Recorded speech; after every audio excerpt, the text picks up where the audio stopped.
For an occasion. For an occasion like this, it's customary for the MC to first introduce themselves. My name is Stelios Nurovos Michalis Andreas Karapapa Christodoulou, and I'm your MC for the first half of today's proceedings. I'm also the CEO of Daily Maverick, and for anyone who's been involved in financing a newsroom, you'll know that CEO stands for Colossal Expense Orifice. We started Daily Maverick 4.5 years ago, and I'll tell you it's been an incredible ride that has started like 4.5 minutes underwater. But seriously, despite how tough things are, and how hard we have to work to be bigger and better and produce more with this little team that we have, I'll let you know that I absolutely love what I do and working in this digital publishing environment. I wouldn't give it up for all the Turkey Mitchell's playing. I must say I love coming to Cape Town. It was recently voted the most beautiful city in the world by the respected cat video publication BuzzFeed. I love how edgy this place is. I love how cool and progressive, and how years ahead you are of Joburg in almost everything. Things like Silicon Cape, Footnote Summit, traffic lights that don't fuck up at the closest sign of drizzle, and food protests. So thanks very much for that. We've got that now in Joburg too. And hipsters. Thanks for that. That's another cool progressive development that we now have in Joburg too.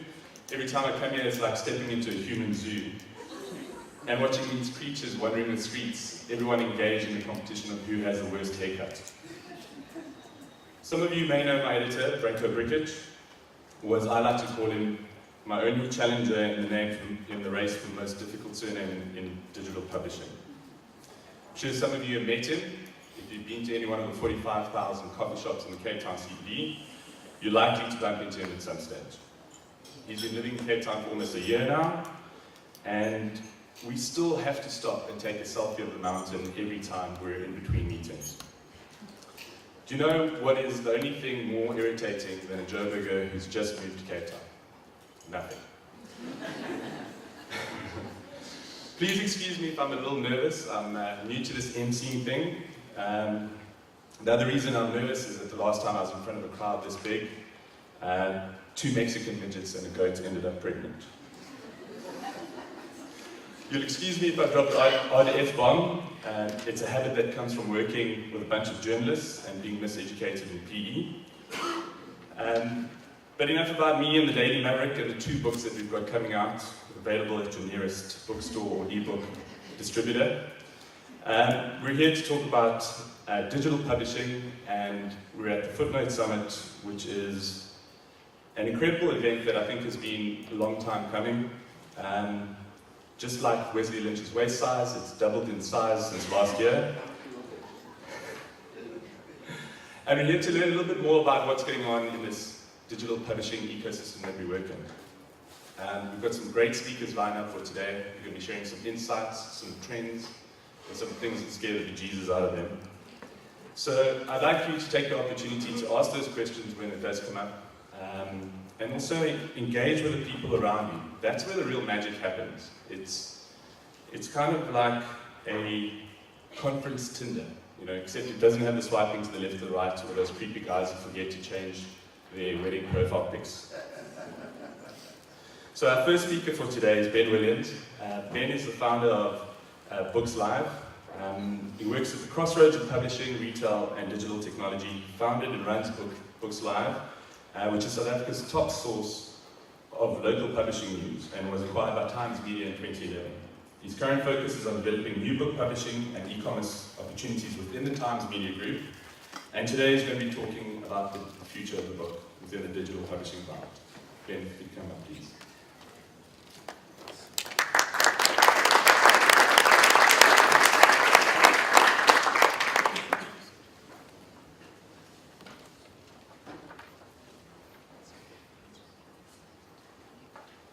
Thanks very much.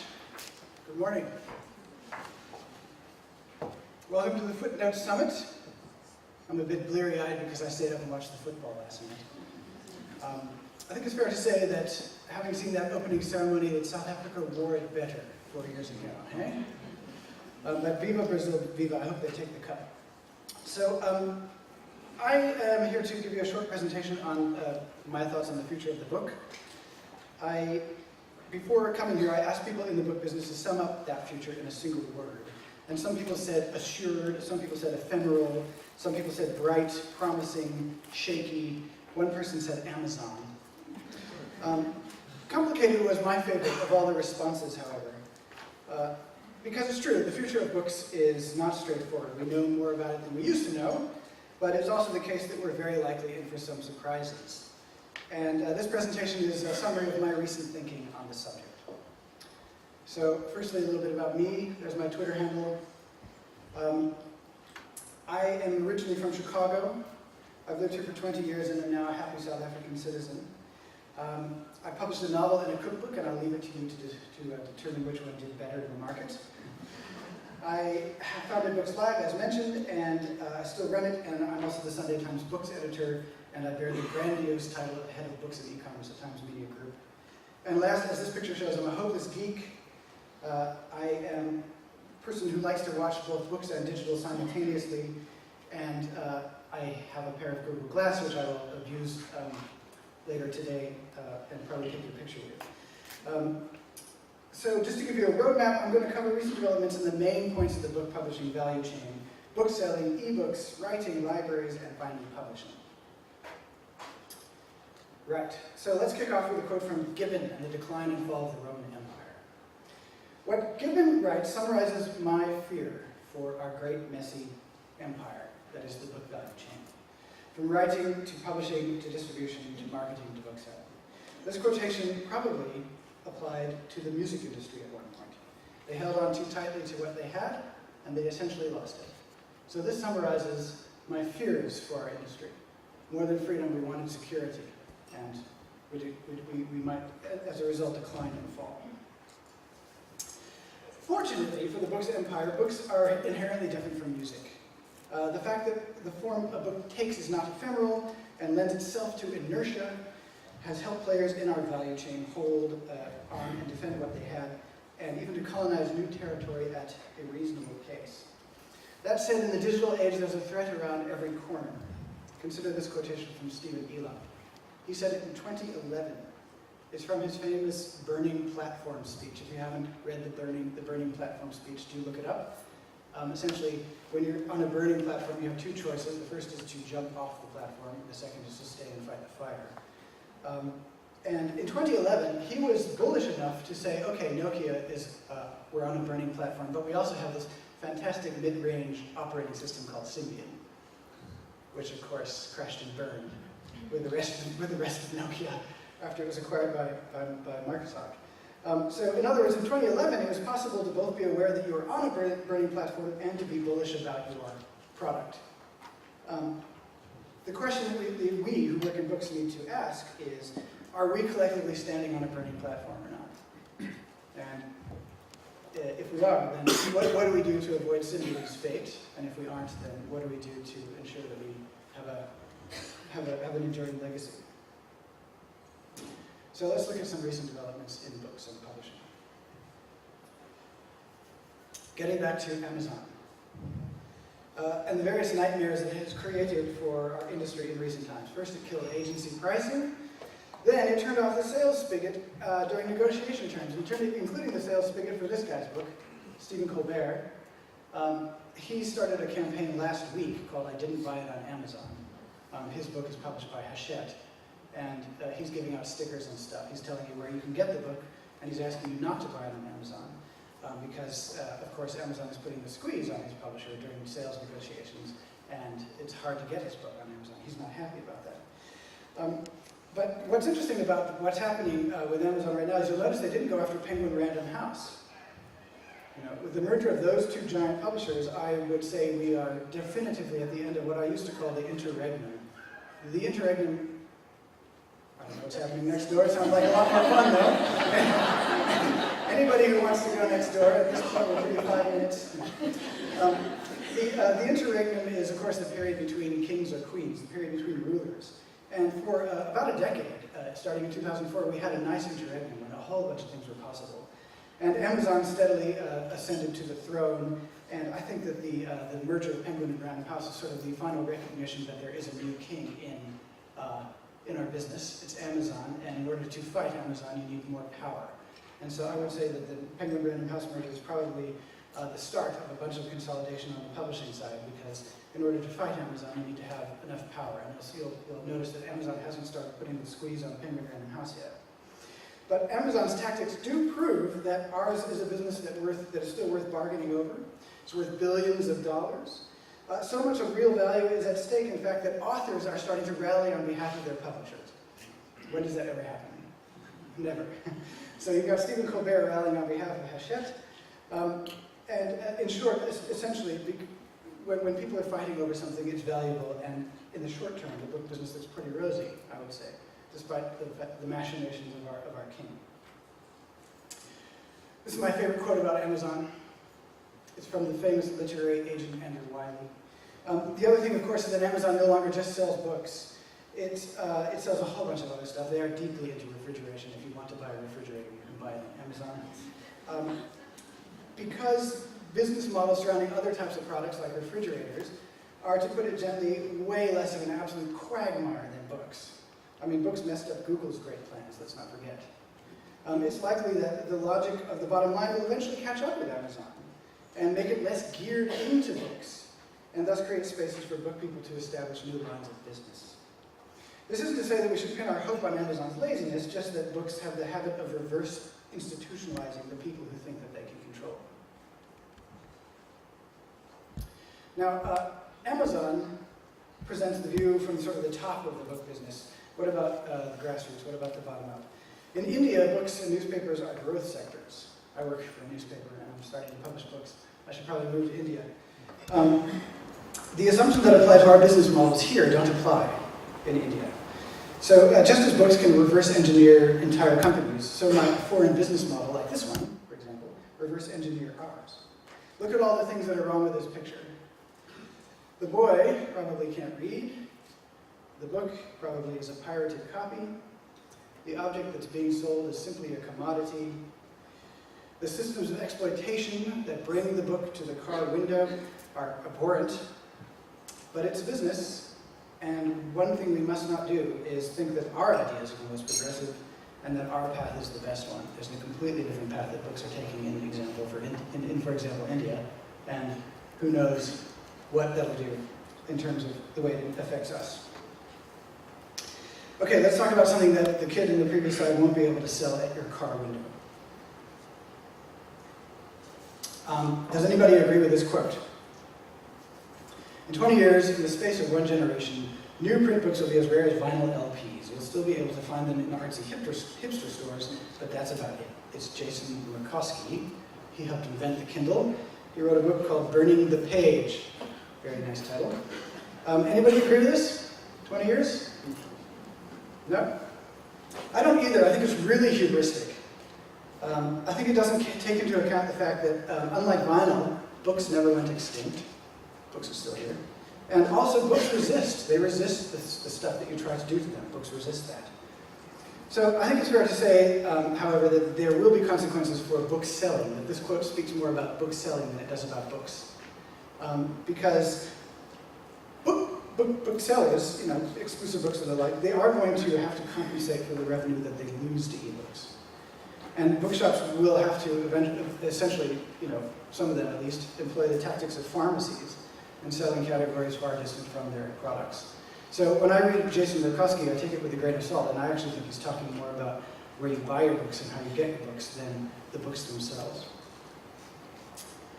Here is a slide that shows you that ebooks are definitely here to stay in our market. This slide represents the balance of opinion of South African publishers, trade publishers I should say, on where our market currently stands, where it came from and where it's going. You'll notice a slowdown in growth predicted for next year. And you'll notice that people predict a plateauing of books at 400 million rand. This is trade books in the South African market by 2016. That's this one here, 400 million rand. The question is, will it ever get to 500 million rand in our market? That would be a quarter of our overall trade book business. And if it gets to 500 million rand, are we on a burning platform? That's the question.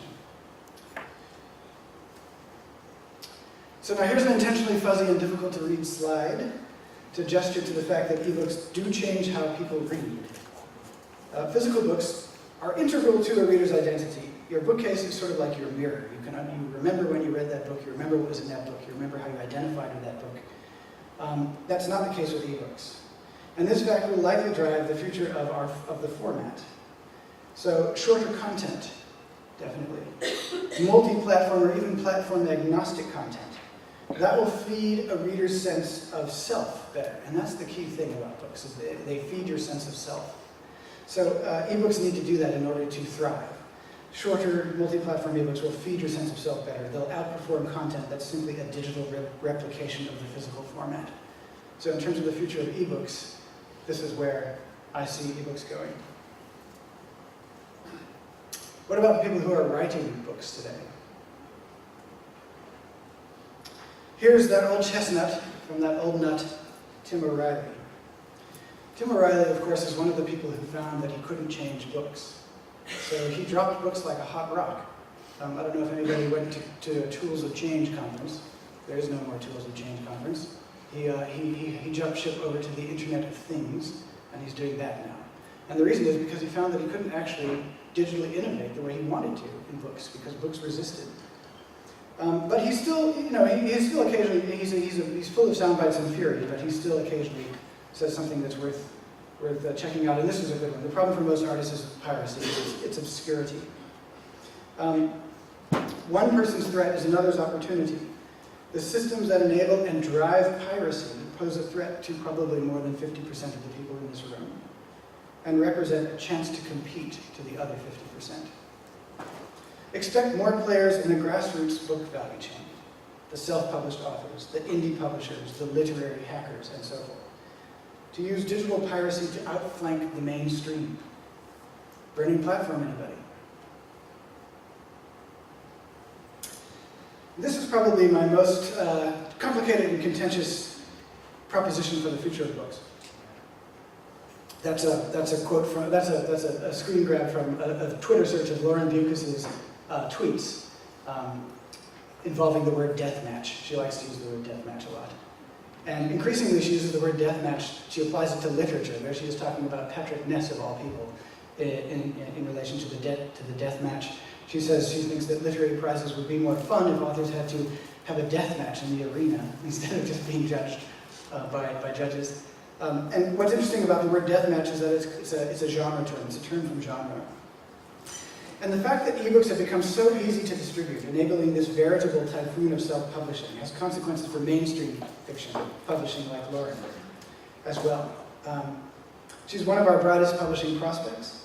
The fact that she's brilliant is down to her own individual talent and work ethic. But the fact that she's saleable, I think, is a much more structured and predictable affair. Essentially what I'm proposing is that because the ebook merely represents a new container for writing, rather than a new species of it, it tends to reinforce the old containers, most conservative and formal archetypes. That is, it tends to reinforce genre fiction. Ebooks create distance between any given writer and any given formal innovation that she might invent. The patterns inherent in, say, the crime thriller or the gothic horror or the sci-fi novel are more immediately available to writers now than, say, the patterns inherent in a Vauquier experimental fiction novel. So, depending on where you stand, this is a vicious or a virtuous cycle. Ebooks have led to an explosion of self-published genre fiction. There's a multiplier effect of, say, 1,000-fold over a literary or experimental fiction. Whereas before, as a budding writer, you were 20 times as likely to encounter science fiction as Vauquier. Now you are 20,000 times as likely to encounter that. And I don't think this can have anything but an effect on the imagination of future writers and the directions that they take. So, happily for publishers, it means that for the first time in a long time, the most commercially viable fiction will also in future be the fiction that contains the most innovation. Because within the terms dictated by the culture of writing, genre will become the most avant-garde. It's the place where the most talented imagination will be applied. And Lauren Bucas is my case in point. Her big breakout international book, The Shining Girls, She innovated within the available forms rather than creating a form. She crossed science fiction with crime. So there you have it, the penny dreadful avant-garde genre. Okay, now a brief word on libraries. Thomas Frey. Thomas Frey is the editor of the Futurist magazine, and he's the author of Communicating with the Future. And that is an image of an empty notice board in a library. And why is it empty? Because nobody goes to the library anymore. It's quite a sad image, but libraries simply aren't used anymore. And it's a sad but fair thing to say that the future of the book is no longer connected to the future of the library. It's not just because of budget cuts and relentless assaults by the private sphere on public space. It's because people have oriented away from libraries. This is the library, right here. Even in places where the appetite for education is bottomless, like South Africa, people have oriented away from libraries. Increasingly, your library is your phone. So to survive, what have libraries got to do? Like I said, I don't think they're going to be connected to the future of books much, but I still love libraries and we should care about their future. And what they essentially have to do is they have to become connectors as well as collectors. They have to transition from centers of information to centers of service. And Brazil is currently a hot topic. I don't know if anybody has heard of the Sao Paulo Library, which doesn't have any books. So you can go to a library in Sao Paulo, and there are no books in it. It's just screens. And what it has done, by centering on screens in favor of paper, is reclaim cultural relevance, because people want the screen. And if you want to be relevant, you have to reclaim, you have to occupy that space. And that's what libraries have to do to survive. They have to reclaim cultural relevance. They used to be culturally relevant. They aren't as much anymore. Sometimes getting rid of books and replacing them with screens will help you do that. Okay, and now to the final topic of my presentation, publishing. This is a subject that's dear to my heart. So I went to Frankfurt last year, and I heard this phrase many times over, where are the apps? Gosh, where are the apps? People, where are your apps? Okay? Anybody here making an app like a good app? A couple people there in the back making a good app. Good app over here. That's 2 good apps. 3 good apps. So when people ask where are the apps, they're asking the following. They're asking for the answer to the question that we've been waiting breathless for years to. We're waiting for that smartphone app. We're waiting for that tablet app that's going to disrupt books. And we're still waiting. The best book apps out there revolve around nothing more innovative than ebooks, which merely represent new containers for information rather than new forms. Look at the image. That's a container. It was repurposed. It's now a house. That's an ebook. That's an image of an ebook right there. It's a container for standard information that has been repurposed. And it's nothing more, an ebook is nothing more innovative than that thing right there. So the good news for this is good news for the book, because as long as there are no viable new forms, the old containers aren't going to go anywhere.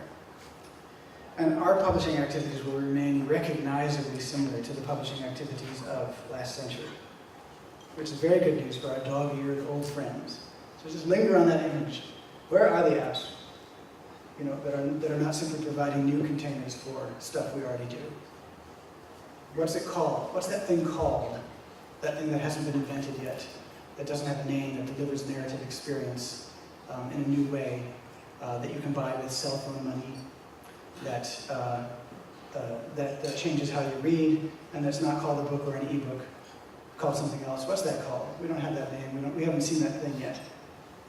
And as long as that's the case, books will remain.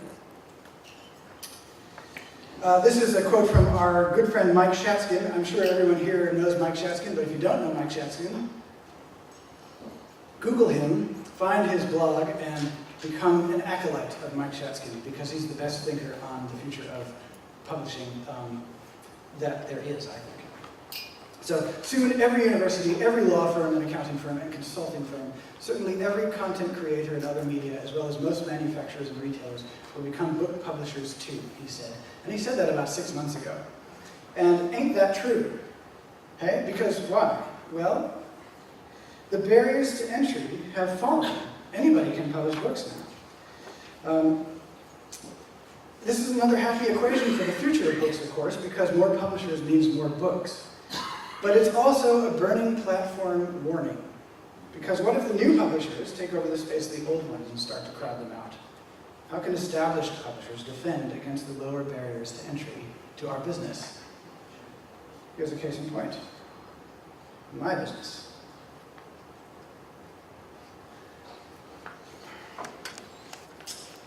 At the Sunday Times, we started publishing books. Real books. We're publishing in categories that are logically adjacent to our assets, which are essentially a floor of 200 writers of nonfiction, the people who make the Sunday Times, the Business Day, the Times, every day, the Sowetan, and an archive that's 100 years old. So we have an amazing amount of material, most of it is digitized, and we have 200 writers who can do stuff with that material. To date, since November last year when we started this project, we've published just under 20 ebooks. We're distributing them in all platforms. And we published one physical book, which is an Oscar book on Oscar Pistorius. As you can imagine, we have a lot of material, being the Sunday Times, on Oscar Pistorius. So we put a lot of it together, and we augmented a manuscript that we bought, and we produced a physical book. And we sold, today I think we sold about 5,000 copies of that physical book. For a while, it was the only Oscar Pistorius book in the market. That's one of the things that we can do when barriers to entry are low, is we can be agile about what we publish. We can quickly crank out a book and crank out 5,000 copies of it, and we have great relationships, being the Sunday Times, with all the book sellers in the land, and we can distribute, and there you have it. So this is one of our ebooks, Madiba and Me, Notable Tributes and Memories, Tributes to and Memories of Nelson Rolihlahla Mandela, which we published shortly after Madiba died. Essentially just using our archival material. We had a whole bunch of quotes on Nelson Mandela, and we owned the content to it, so we made an ebook out of it. You can get it at Amazon if you like. I think it costs 99 cents. This year, just to carry on, this year we'll publish at least 3 more physical books as well. Our next one's going to be on World War I. Of course, this is the 100th anniversary of World War I. And we'll make heavy use of our archival material. The Sunday Times was around in World War I, during World War I. And we'll probably publish another 20 ebooks. So at the end of this year, that's 40 ebooks by a non-traditional publisher using real writers, good archival material, and probably 4 or 5 physical books, which will be competing with other people's physical books in the bookshops. So our project is very long tail and very tentative. We're taking baby steps. We're not going to overcommit, but it's going to add up. And if we're doing it, how many other people are doing it? And if lots of other people are doing it, does that make for a burning platform? That's the question. Here are some interesting Twitter accounts to follow. In the digital / new frontier publishing space, I'm sure you all know some of them. I'll leave this up for a second. And then the last link there, bit.ly/frontier publishing, is a Twitter list that I curate, which has a whole bunch of other Twitter accounts, which are people doing interesting things in publishing, including some people in this room. I really like, by the way, in terms of what people are, in terms of the future of ebooks, what Oyster is doing. That's the middle one there. Oyster is a successful book subscription service. It's like Spotify for ebooks, and it's managed to actually solve the problem. It looks like they've just raised $15 million of funding. They just signed, I think they just signed Random House, so they have a whole bunch of interesting titles. And I subscribe. It's $9.95 a month, and you can have unlimited all-you-can-eat ebooks. And what they're doing is interesting. They have a shot at changing our industry, I think. Logical Agency is the marketing agency of Mike Shatskin, who's just launched. And then Pigeon Lab, Unglue It, and The Future Book is a news service. Unglue It and Pigeon Lab are people who are trying to do interesting things in our space. And then if you go to bit.ly Frontier Publishing, you'll get a whole bunch more. So let's close, as we open, with a quote from Gibbon. "The winds and the waves are always on the side of the ablest navigator. words. That won't change. Our industry might change, but that won't ever change. I mentioned at the beginning of this presentation that I'd ask people to describe the future of the book in one word, but I can actually go one better than complicated. The future of the book is entanglement. I mean that in the sense that physicists use. Entanglement in physics happens when particles' behavior cannot be described independently of one another. In the same sense, books and ebooks cannot be described independently of each other, or of other players in the value chain that create and move book and ebooks. You can't describe writers, editors, publishers, distributors, booksellers, and readers independently of each other. And the future of the book, then, is one of entanglement. Books are more entangled than music could ever be. They're about the most entangled and entangling objects that human beings have ever invented. But if a moment of disentanglement should arrive, if that killer app that's out there takes off and disrupts our industry, then the future of the book will be calibrated on the scale of Fahrenheit 451, and the burning platform will be real. For now, the current state of play bodes well for the future of the book as we know it. Its future is an entangled one, and long may that last. Thank you.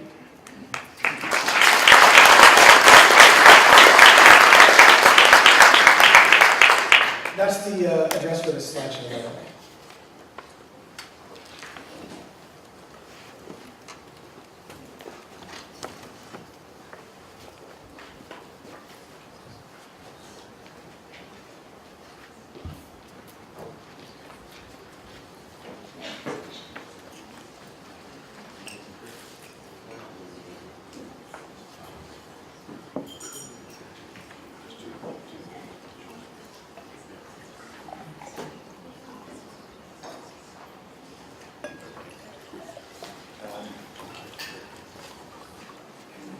Thanks, Ben. We're going to take just 2 questions in the interest of time to catch up to the program. So if you could get one of the roving mics, and then if there are questions from the audience, just raise your hand. We'll get one of the roving mics out to you. We're just going to take 2 questions. Anyone? Bueller? Ben, I have a question. So we're also publishing a book that's coming out, and one of the strategies that our publishers are taking is that the ebook is priced at exactly the same price as the physical book, which doesn't make sense to me. You know, there should be a lot of savings in print and distribution that should be passed on to the customer, as far as I'm concerned. What's your take on that? Test. Thanks, good question. I tend to favor the bean counters on this one. Ebooks are damn expensive to make and publish. The value chain that you're talking about when you're publishing an ebook has the cognate of the exact same bits that are in the value chain of the physical book. And the people in that value chain have woken up to the fact that they can charge essentially the same prices as the people who are in the business of distributing and making physical books. So for me, the cost of an ebook is very similar to the cost of a physical book. And so I would favor parity pricing myself. But that also depends on marketing. I mean, in our market, ebooks are fantastic marketing devices. So if you're interested in making money out of your ebook and feel like it's a good seller, then I would suggest parity pricing. But if you're interested in making a name for your book, ebook, and you want people to know about the effect of your publishing project at this point more than actually make money off of the publishing project, then I would say apply your marketing budget to the price of your ebook, and use a very cheap ebook to get the word out about the book. Ebooks often do catalyze physical book sales, but in terms of just strict trade publishing, I think parity pricing makes a good deal of sense. It could be a little bit less than a physical book, but not a lot less, because the digital warehouse is going to take 10%. You know, I mean, everywhere along the way, there's costs involved, which are very similar to physical book costs. So, for me, it depends on the strategy of your publishing, of your publishing project. Was a question over there?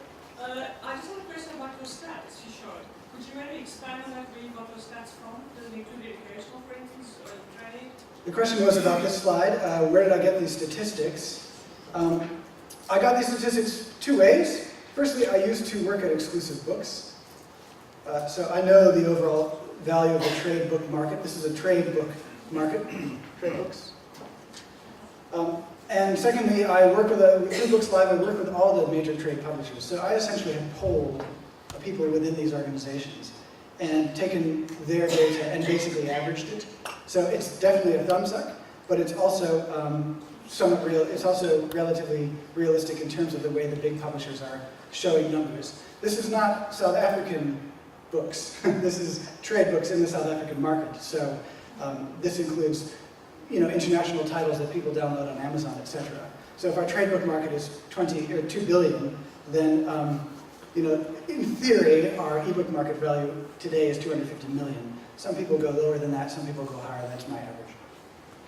The 20% that you had in 2016 as a percentage of the total market, what's the relative number in the States or more developed markets in Europe? Yeah, the question is, what's the percentage of the ebook market in other countries? And what essentially we've done is we've done a theoretical progression toward that percentage. So in other countries, it's gone past 20%, in the UK and the United States particularly. In some categories of books, it's over 35%. In some categories of books, it's under 20%, like children's books, for example. But in just strict trade books, what we're doing is we're saying, what if our market reaches parity with other people's markets? So if it's that much of an increase per year, this is essentially what it would look like. But again, this is just an overview and a bit of a thumbs up. It's not hard figures, but it's a reasonable guide.